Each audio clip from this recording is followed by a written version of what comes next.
Good morning, students. Myself, Mrs. Lakshmi Padiyar, Syllabus English Medium School, Mansarovar branch. Students, chapter 1 to 5 complete करने के बाद अब हम chapter 6 न्याय इसको समझेंगे. इस कहानी में चातुर्य की बात की गई है. एक मित्र यात्रा पर जाते वक्त अपनी सोना मोहरे मित्र के यहाँ तिल के डिब्बे में छुपा के जाता है.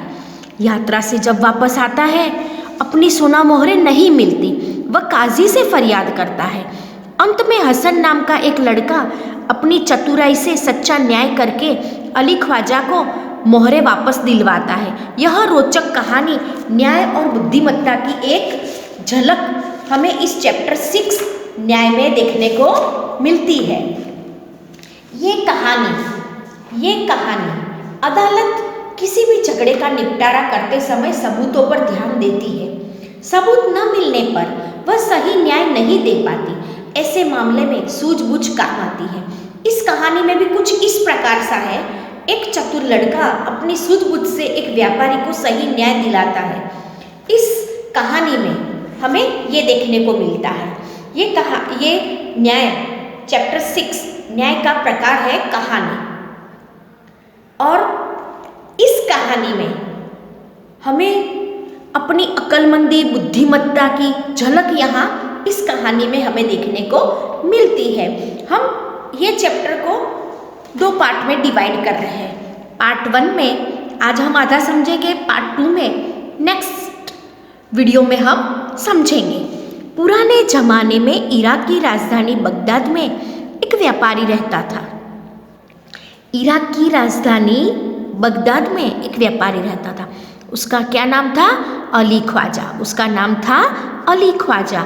व्यापार करते करते जब उसके पास 1000 सोने की मोहरें इकट्ठा हो गई तो उसने मक्का शरीफ की यात्रा करने का निश्चय किया. उसके पास 1000 सोने की मोहरें इकट्ठा हो गई तो उसने क्या किया? मक्का शरीफ की यात्रा करने का निश्चय किया. चूँकि वह अकेला रहता था उसने अपनी जमा पूंजी अपने मित्र के यहाँ रखने का निश्चय किया.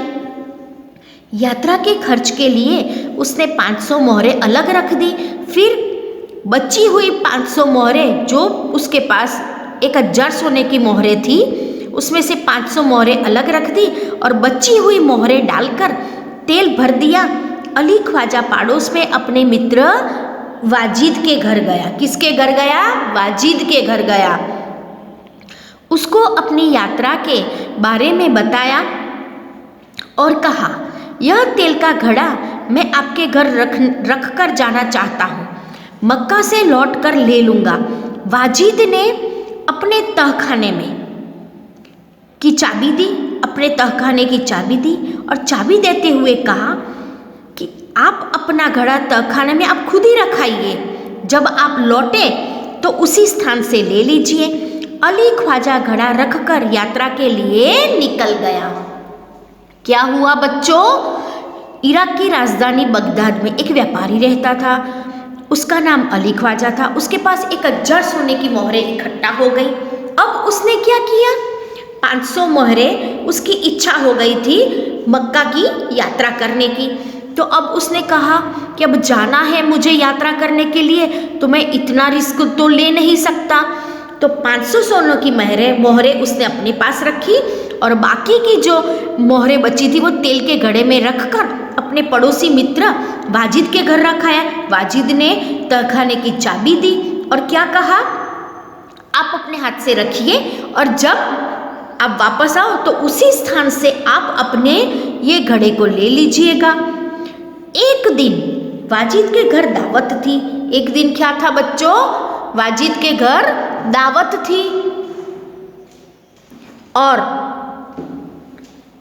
तरह तरह के पकवान बने. क्या बने? तरह तरह के पकवान बने. तरह तरह के पकवान बने और पकवान बनाते बनाते बच्चों क्या हुआ?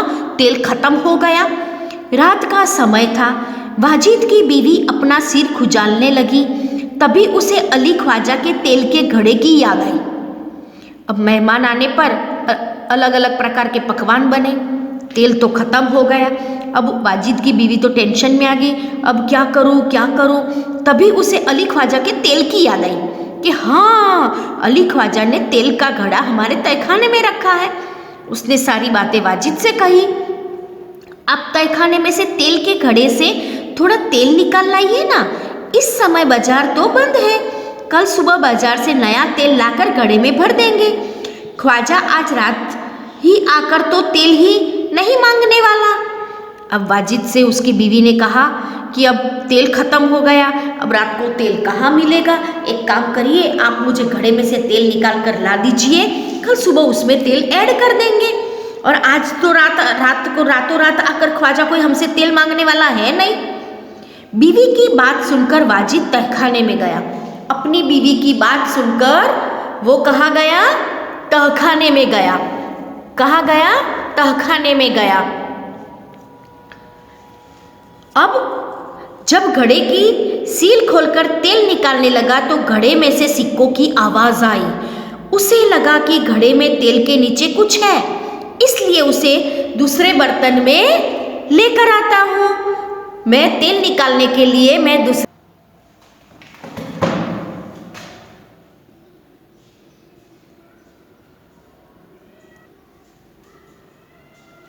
उसने फिर जब सोने की मोहरें नहीं मिली तो उसे बहुत आघात लगा। वो सोचने लग गया कि अब मैं क्या करूं, मेरी सारी सोने की मोहरें कहाँ चली गई।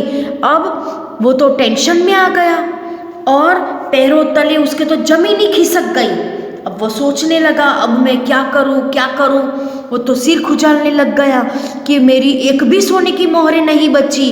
बस सोचने लगा अब क्या किया जाए, अब कोई ना कोई रास्ता तो मुझे निकालना ही होगा। तो स्टूडेंट्स, इस प्रकार पार्ट 1 हमने यहाँ कंप्लीट किया। नेक्स्ट वीडियो में हम पार्ट 2 देखेंगे। Okay, bye bye students, thank you very much.